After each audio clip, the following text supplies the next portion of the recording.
I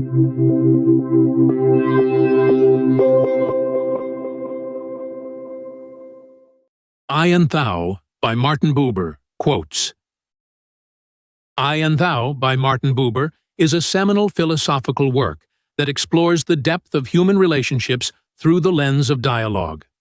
In this text, Buber presents two modes of interacting with the world: the I-it relationship, where we treat others and the world as objects to be used or experienced, and the I-you relationship, where we engage with others as full, unique beings, leading to genuine reciprocal relationships. The work delves into the dynamics of human encounters, not only with other people, but also with nature and the divine, emphasizing that true life is lived in the presence of a direct, unmediated relationship. Buber's profound reflection on the nature of existence, community, and spirituality challenges readers to reconsider how they approach their daily interactions and the meaning they ascribe to their connections with the world around them.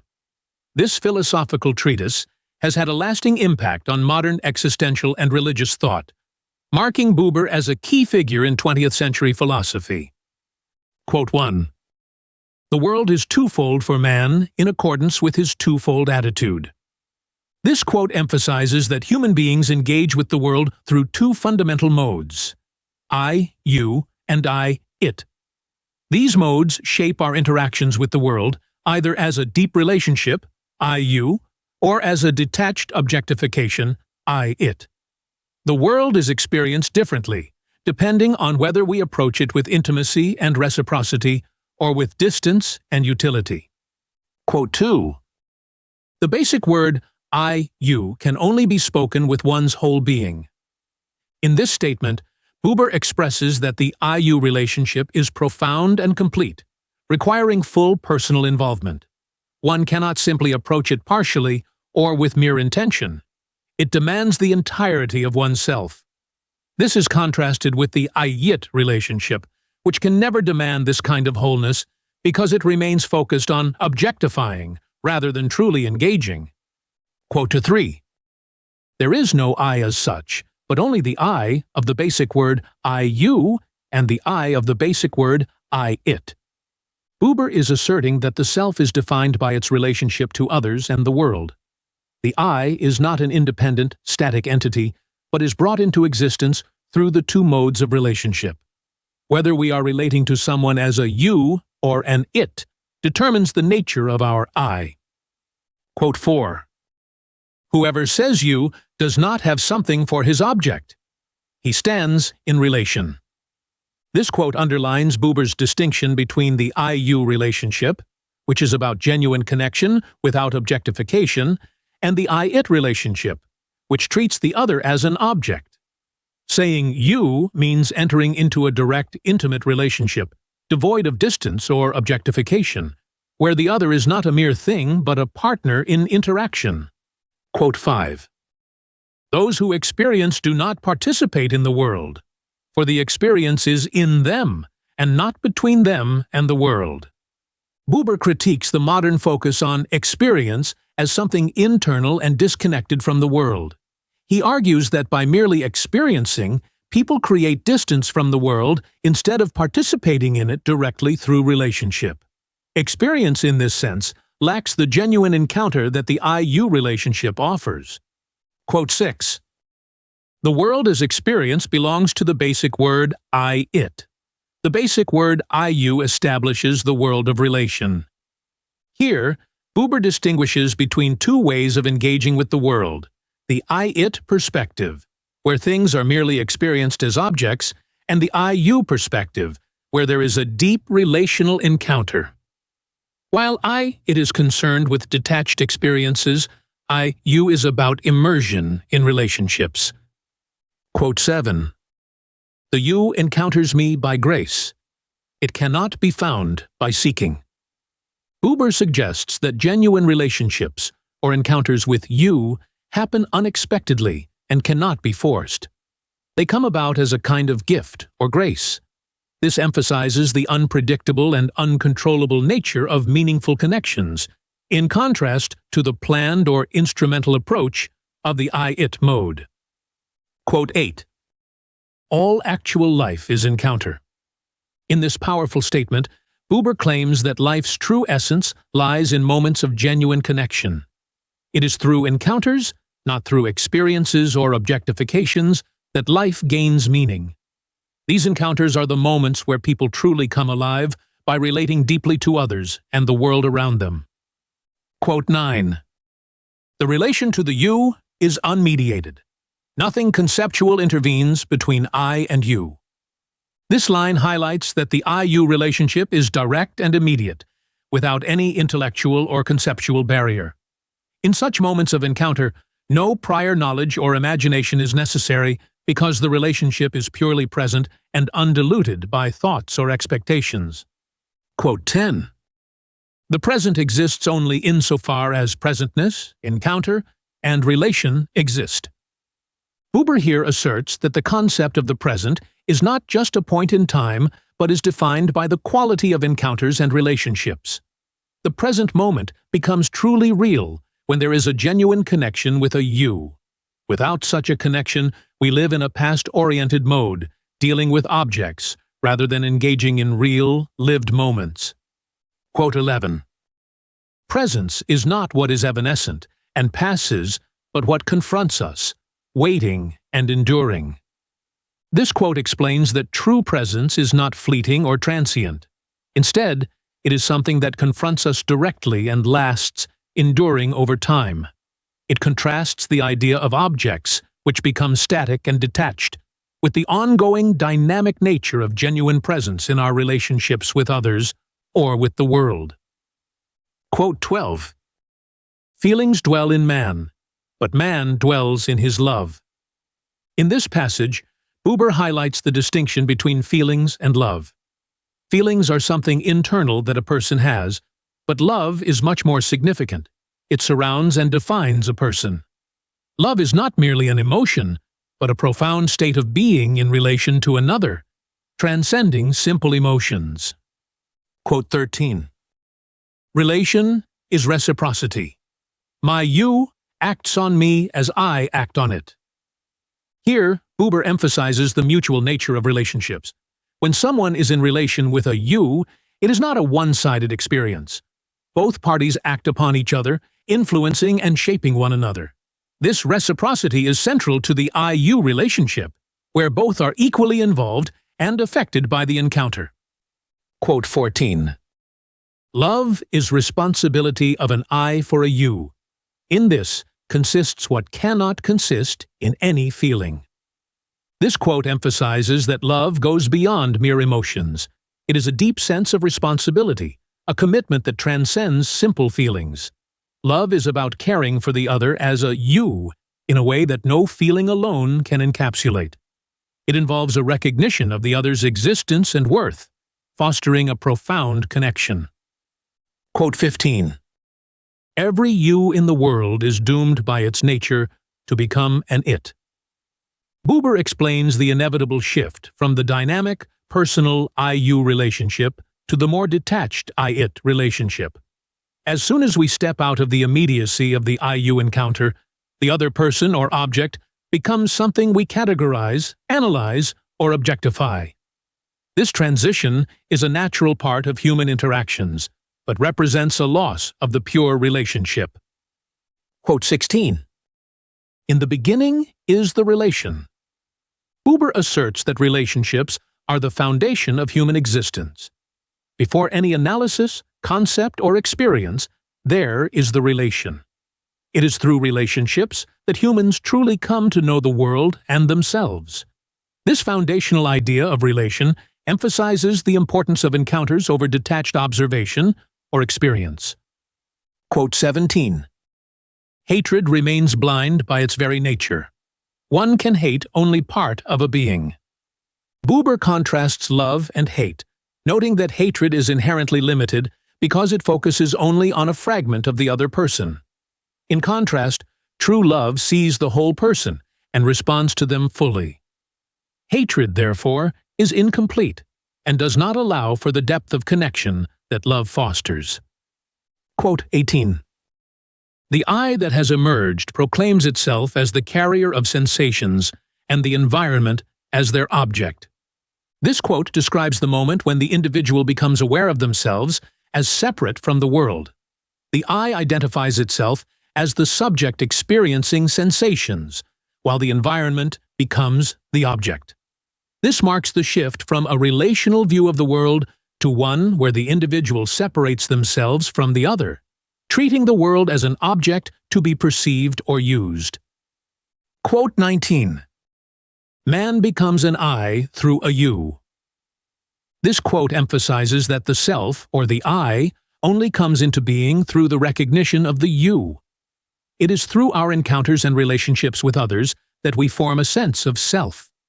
The I does not exist in isolation, but is realized in the presence of a you, highlighting the interdependence between individuals. Quote 20.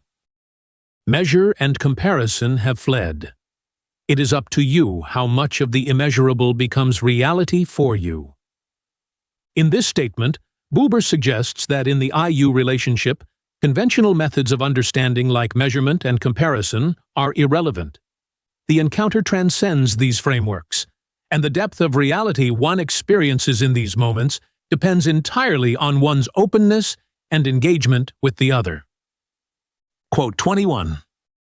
The you world does not hang together in space and time. This quote highlights that the realm of the I-you relationship exists outside the conventional boundaries of space and time. Unlike the I-it world, which is structured by temporal and spatial constraints, the I-you world is fluid, dynamic, and boundless, characterized by the immediacy and intensity of the relational encounter. Quote 22. But in all the seriousness of truth, listen. Without it, a human being cannot live.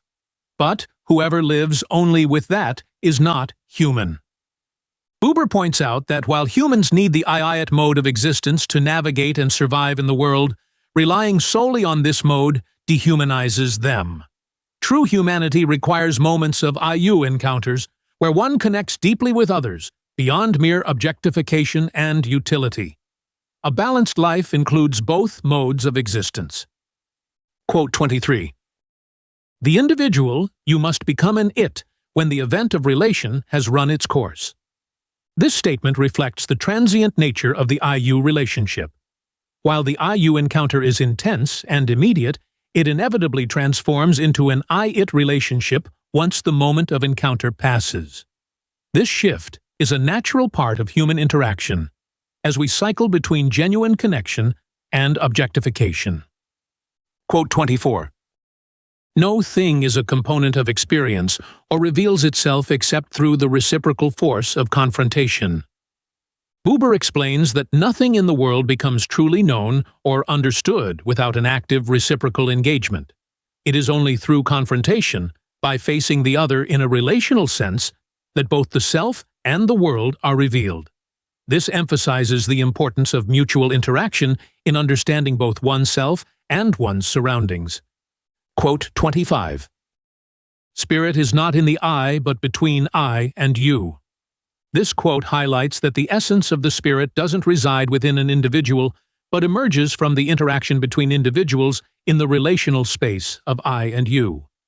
It emphasizes that the spirit is born in encounters and connections rather than within isolated introspection or experience. Quote 26. The more powerful the response, the more powerfully it ties down the you, and as by a spell, binds it into an object. Buber explains that in responding to a you, the very act of engagement can transform the you into an it. This means that the more intensely we connect with another, the more likely it becomes that we reduce that other to an object, diminishing the initial relational nature of the encounter. This is a reflection of how relationships often shift from moments of pure connection to states of objectification. Quote 27. The improvement of the ability to experience and use generally involves a decrease in man's power to relate. This quote discusses how the increase in our capacity to experience the world through technology, knowledge, and utility often leads to a diminished ability to form genuine relationships. The focus on efficiency and use detracts from our ability to connect deeply with others, limiting the power of human relations. Quote 28. True community does not come into being because people have feelings for each other, but rather on two accounts. All of them have to stand in a living, reciprocal relationship to a single living center. And they have to stand in a living, reciprocal relationship to one another. Buber defines true community as something deeper than shared emotions. It requires a mutual, living connection to a central truth or purpose and reciprocal relationships between individuals. Feelings are not enough to form a real community. It is the shared experience of relational life that binds people together. Quote 29. Marriage can never be renewed except by that which is always the source of all true marriage, that two human beings reveal the you to one another. Buber asserts that the foundation of a lasting marriage is the continuous revelation of the you between partners. This means that real connection, where both partners see each other fully as a you, is what keeps a marriage alive. Without this dynamic, marriage loses its deeper meaning and becomes hollow. Quote 30. The basic word, it does not come from evil, any more than matter comes from evil. It comes from evil, like matter that presumes to be that which has being. Buber clarifies that the I-it mode of existence isn't inherently evil. However, it becomes problematic when people mistake the it world, the world of objects and utility, as the only reality, thus losing sight of the relational nature of existence. When the it world dominates, people lose the ability to connect meaningfully with others. Quote 31. Man's will to profit and will to power are natural and legitimate, as long as they are tied to the will to human relations and carried by it. Buber acknowledges that the human drives for power and profit are not inherently wrong. They become destructive only when disconnected from the relational aspects of life. If these drives are anchored in genuine relationships, they can contribute to communal life without causing harm. Quote 32. The structures of communal human life derive their life from the fullness of the relational force that permeates their members, and they derive their embodied form from the saturation of this force by the Spirit.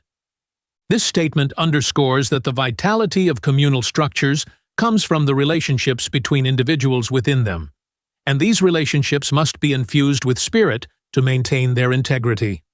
Without this relational force, institutions lose their meaning and purpose. Quote 33. In the it world, causality holds unlimited sway. Buber explains that in the world of I-it, everything is governed by cause and effect, whether it be physical or psychological. This order is essential for understanding and structuring the world, but limits our freedom. However, stepping into the world of relation allows one to break free from this deterministic chain and experience true reciprocity. Quote 34. Fate and freedom are promised to each other. This quote suggests that fate and freedom are not opposites, but are interconnected. Fate is not a restriction, but a complement to freedom, revealing itself as we exercise our free will. Through meaningful action and decision, fate becomes clear, not as a limitation, but as part of the unfolding of a deeper reality. Quote 35. Free is the man that wills without caprice. Buber asserts that true freedom comes not from acting on whim or caprice, but from willing with purpose and intention. The person who is truly free understands the reality of their connection to others and acts with a sense of destiny and responsibility. Freedom is found in meaningful engagement, not in arbitrary actions. Quote 36. One gains power over an incubus by addressing it by its real name. Here, Buber implies that by confronting our fears or struggles directly and understanding their true nature, we gain control over them. Recognizing and naming the forces that oppress us, such as the it world's alienation, allows us to overcome them and move toward freedom and authentic relationships. Quote 37. Free is the man that wills without caprice. He believes in the actual, which is to say, He believes in the real association of the real duality, I and you. This statement emphasizes that freedom comes from a deep belief in the reality of the I-you relationship. A person who acts without caprice or randomness truly engages with the other and believes in the potential of authentic encounters. This belief allows for a purposeful existence, rooted in meaningful relationships. Quote 38. The capricious man does not believe and encounter. He does not know association. He only knows the feverish world out there, and his feverish desire to use it. Buber contrasts the free individual with the capricious person, who is disconnected from genuine relationships. The capricious man is consumed by a desire to manipulate and use the world, rather than engage with it meaningfully. His life lacks the depth and purpose that comes from authentic encounters with others. Quote 39. The presence of the you, that which is born of association, is not accessible to this approach, which does not know the actuality of spirit.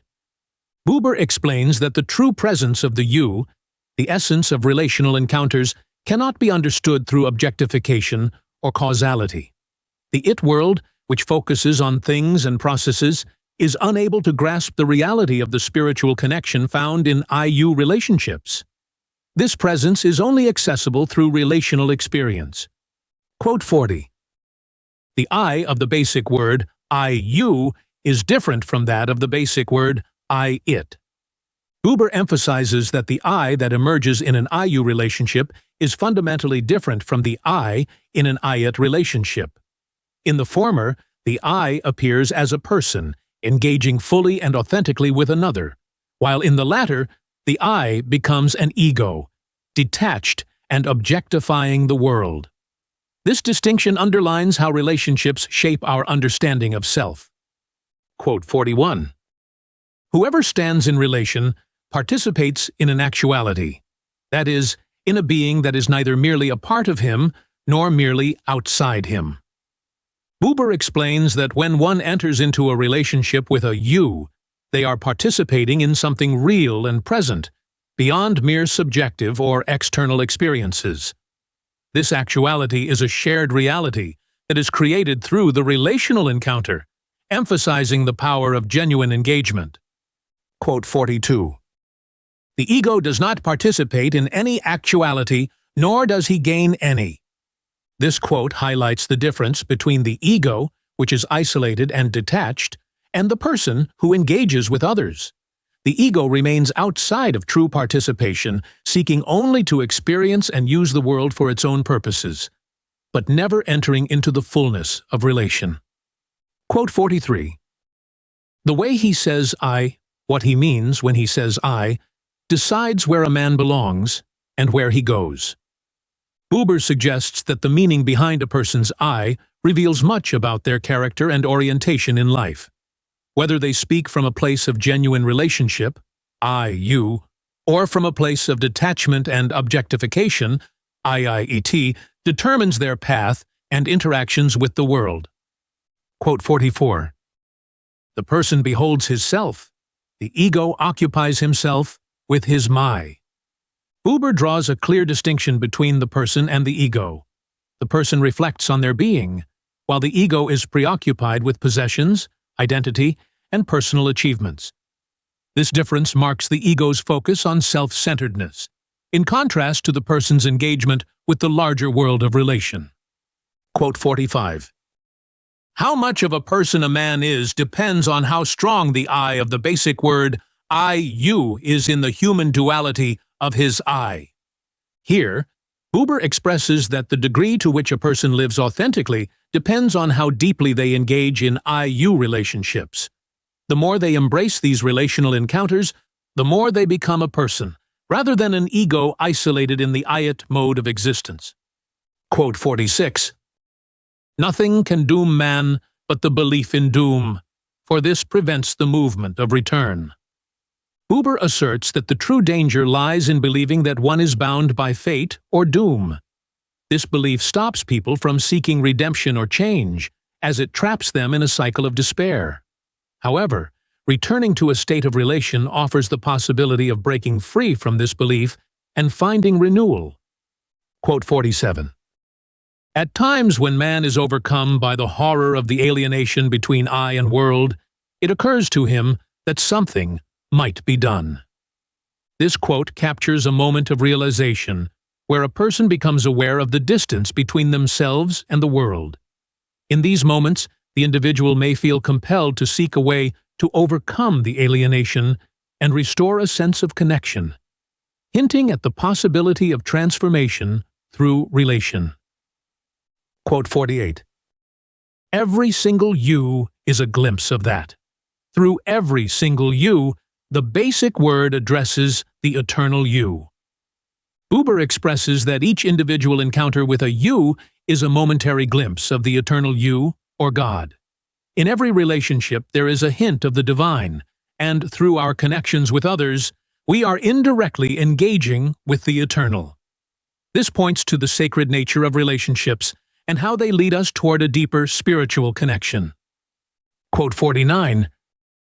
But whoever abhors the name and fancies that he is godless, when he addresses with his whole devoted being the you of his life that cannot be restricted by any other, he addresses God. Here, Buber explains that even those who reject the notion of God, if they genuinely commit themselves to a relationship with a being that transcends limitations, are still addressing God. It suggests that the act of relating to the ultimate you is more significant than the specific beliefs or language used. Quote 50. To this end, one does not have to strip away the world of the senses as a world of appearance. There is no world of appearance. There is only the world, which, to be sure, appears twofold to us in accordance with our twofold attitude. Buber asserts that there is no need to deny or escape the sensory world to reach a spiritual reality. The world itself is real, but it appears to us differently depending on whether we approach it through an I-you relationship or an I-it one. This reinforces the idea that the world is not illusory, but our way of relating to it determines our experience of it. Quote 51. Every actual relationship to another being in the world is exclusive. Its you is freed and steps forth to confront us in its uniqueness. Buber emphasizes that when we truly engage with another being as a you, the relationship is singular and unique. In that moment, the you is free and fully present, and nothing else matters. This exclusivity is what gives the relationship its depth and meaning, as it allows the other to stand before us as a distinct, irreplaceable presence. Quote 52. One does not find God if one remains in the world. One does not find God if one leaves the world. This statement highlights that God is not found by either staying within the material world or by completely abandoning it. Instead, Buber suggests that finding God involves bringing the entirety of the world into the relationship with the eternal you, integrating both the spiritual and the material in a holistic way. Quote 53. Of course, God is the wholly other, but he is also the wholly same, the wholly present. Buber conveys the paradox of God's nature. God is the wholly other, distinct and beyond human comprehension. Yet at the same time, God is also intimately present, closer than one's own self. This duality expresses the mystery of the divine, which is both transcendent and immanent. Quote 54. That you need God more than anything, you know at all times in your heart. But don't you know also that God needs you? In the fullness of his eternity, you? Buber introduces the idea that the relationship with God is reciprocal. Not only do humans need God for existence and meaning, but God also needs humans to fulfill the divine purpose. This mutual need highlights the relational aspect of existence, where both God and humans contribute to the meaning of life. Quote 55. Creation. We participate in it. We encounter the Creator, offer ourselves to him, helpers and companions. Buber emphasizes that creation is not a distant event, but an ongoing process in which humans are active participants. In encountering God, humans become co-creators, offering themselves as helpers and companions in the continual unfolding of creation. This participation deepens the relational bond with the divine. Quote 56. Wishing to understand the pure relationship as dependence means wishing to deactualize one partner of the relationship, and thus the relationship itself. Buber critiques the idea that the relationship with God is purely one of dependence. He argues that such a view diminishes the actual living relationship by reducing it to a one-sided dynamic. True relationship involves mutual engagement, where both partners, God and the individual, are fully present and active. Quote 57. What the ecstatic calls unification is the rapturous dynamics of the relationship. Not a unity that has come into being at this moment in world time, fusing I and you, but the dynamics of the relationship itself. Buber clarifies that what people often refer to as unification in moments of ecstasy is not a merging of the I and you into one being. Instead, it is the intense energy of the relationship itself that overwhelms and obscures the distinction between I and you.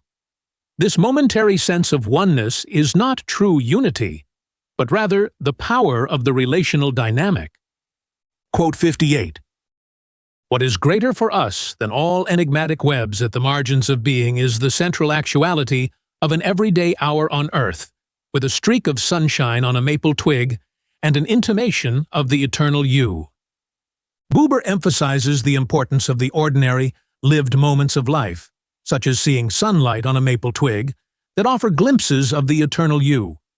These everyday encounters hold more significance than mystical experiences that seem removed from the world, as they ground us in both the here and now and the eternal. Quote 59. In lived actuality, there is no unity of being. Actuality is to be found only in effective activity, strength and depth of the former only in that of the latter. This quote asserts that true unity cannot be found in abstract thought or passive existence. Instead, actuality, the realness of life, only emerges through active, reciprocal engagement. The depth and strength of our existence come from how we participate in the world and in relationships. Quote 60. Only he that believes in the world achieves contact with it, and if he commits himself, he also cannot remain godless. Buber suggests that it is only through fully believing in and engaging with the world that one can connect with it meaningfully. When a person commits to the world and participates in it, they will inevitably encounter the divine, as this commitment opens the door to a relationship with God. Quote 61. I know nothing of a world and of worldly life that separate us from God. What is designated that way is life with an alienated it world, the life of experience and use.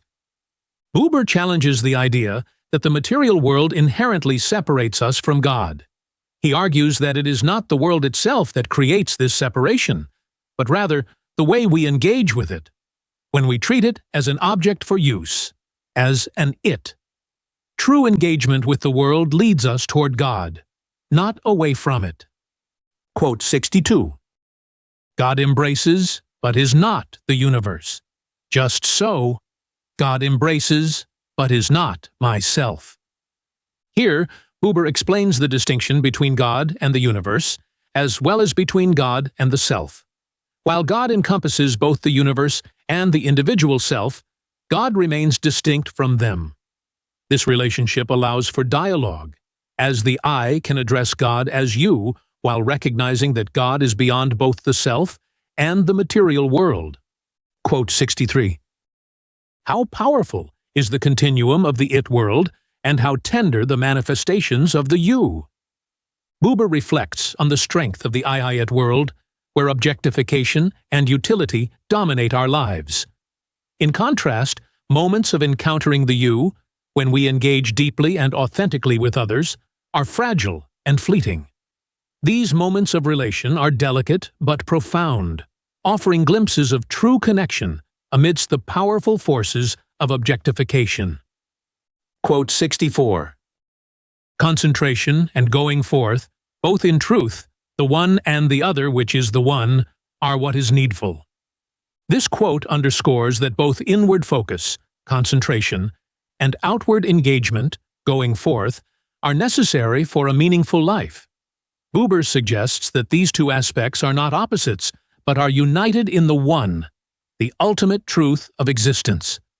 Living truthfully requires both contemplation and action. Quote 65.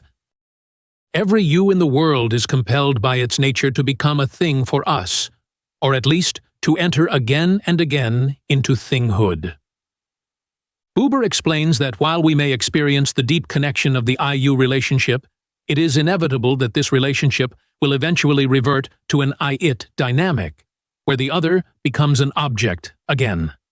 This cycle is part of the natural rhythm of relationships, as the immediacy of the you cannot be sustained permanently. Quote 66. Only in one relationship, the all-embracing one, is even latency actuality. Only one you never ceases, in accordance with its nature, to be you for us. This statement refers to the relationship with God, the eternal you, which never fully becomes an it. Unlike other relationships that fade into objectification, the relationship with God remains continuously present, though we may not always be aware of it. The constancy of this relationship is unique to the divine. Quote 67. The it world coheres in space and time. The you world does not cohere in either. Buber draws a distinction between the I-it world, which is structured by space and time, and the I-you world, which transcends these dimensions. The you world exists beyond the limitations of physical reality, rooted in the eternal, timeless connection of relationships. Quote 68. Return signifies the recognition of the center, turning back to it again. In this essential deed, man's buried power to relate is resurrected. The wave of all relational spheres surges up in a living flood and renews our world. Buber describes the act of return as a rediscovery of our ability to relate to the center, which is God. This renewal of relationship brings vitality and meaning back to the world, revitalizing the capacity for deep connections that have been buried or forgotten in the it world. Quote 69. In every you, we address the eternal you, in every sphere according to its manner. All spheres are included in it, while it is included in none. This quote emphasizes that every I-you relationship ultimately points toward the eternal you, or God. Whether in our relationships with nature, people, or spiritual beings, each connection reflects the presence of the divine. However, God is not confined to any of these relationships, but transcends them all. Quote 70. One cannot divide one's life between an actual relationship to God and an inactual I-it relationship to the world, praying to God in truth and utilizing the world. Buber asserts that it is impossible to maintain a genuine relationship with God while simultaneously objectifying the world. True relationship with God requires a consistent approach of presence and connection, not a divided life where the world is treated as a tool for use while only God receives reverence. Quote 71. When a man steps before the countenance, the world becomes wholly present to him for the first time in the fullness of the presence, illuminated by eternity, and he can say, "You" in one word to the being of all beings. Here, Buber describes the transformative moment when a person encounters God directly. In this moment, the entire world is seen in its true essence, illuminated by the divine presence, and the individual can address the entirety of existence as a unified whole, saying "you" to the divine in all things. Quote 72. The moment of encounter is not a living experience. It is not something that happens within us, but a meeting that transforms us. Buber emphasizes that the encounter with the divine or with another person is not just an internal experience, but a meeting that changes the individual. This transformation is the hallmark of genuine encounters, which go beyond mere feelings or thoughts, to alter one's very being. Quote 73. Man receives, and what he receives is not a content, but a presence as strength. This quote emphasizes that in true encounters, what a person receives is not intellectual knowledge or a specific message, but the experience of presence and strength. This presence infuses the person with meaning, deepening their connection with life and with the divine. It transforms life by giving it weight and significance, though the meaning cannot be fully expressed in words. Quote 74. Nothing can henceforth be meaningless. The question about the meaning of life has vanished. Buber explains that once a person has truly experienced the divine presence, the question of life's meaning no longer needs an answer. The certainty of meaning is felt so deeply that it transcends intellectual understanding. This encounter provides a profound assurance that everything has meaning, even if that meaning cannot be articulated or fully understood. Quote 75. The meaning we receive can be put to the proof in action only by each person in the uniqueness of his being and in the uniqueness of his life. This statement stresses that the meaning one gains from divine encounters cannot be universalized or prescribed for others. Each person must live out the meaning in their own way, through their own unique life and actions. The meaning is not something that can be handed down or taught, but must be realized through individual experience and expression. Quote 76. By its very nature, the eternal you cannot become an it, because by its very nature it cannot be placed within measure and limit. Here, Buber reflects on the nature of the eternal you, or God, asserting that it cannot be reduced to an object or a concept. Unlike other relationships that can become objectified, the divine relationship always remains beyond the realm of things and cannot be confined within human categories or definitions. Quote 77. God is near his forms as long as man does not remove them from him. Buber explains that God remains close to the forms created through human interaction with the divine, such as rituals, prayers, or symbols, as long as these forms stay connected to their source. However, when people detach these forms from their relationship with God and treat them as objects or fixed rituals, they lose their connection to the divine presence. Quote 78. Man desires to have God. He desires to have God continually in space and time. This quote captures humanity's yearning to possess God in a tangible, continuous way.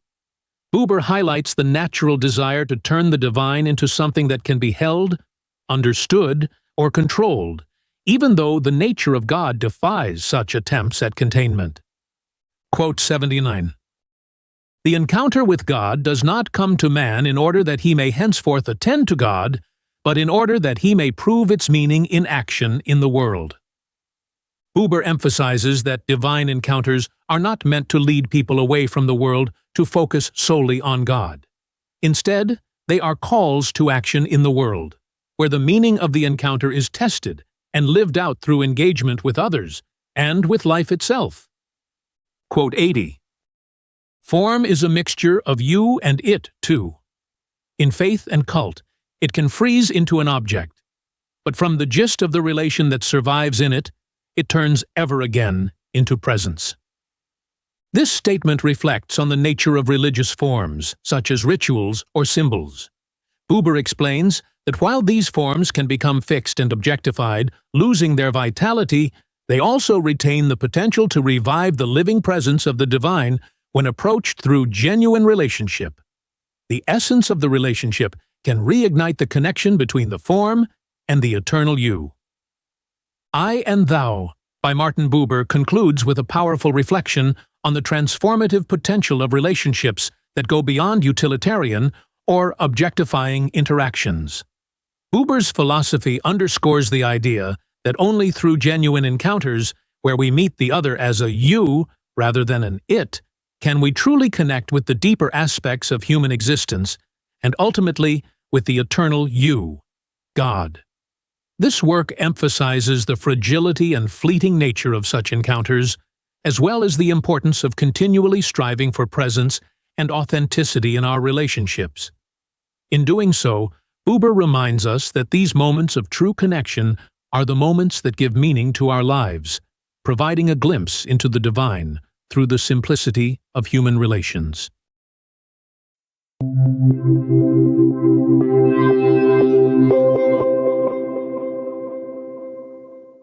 Curious to dive into the mind of Martin Buber? With StudyLab Pro's Book GPT, it's possible. Ask questions, explore themes, and discover the depths of I and Thou in an entirely new way. Start your conversation now by clicking on our logo. And if you're hungry for more educational content, subscribe to our channel to keep discovering, learning, and growing.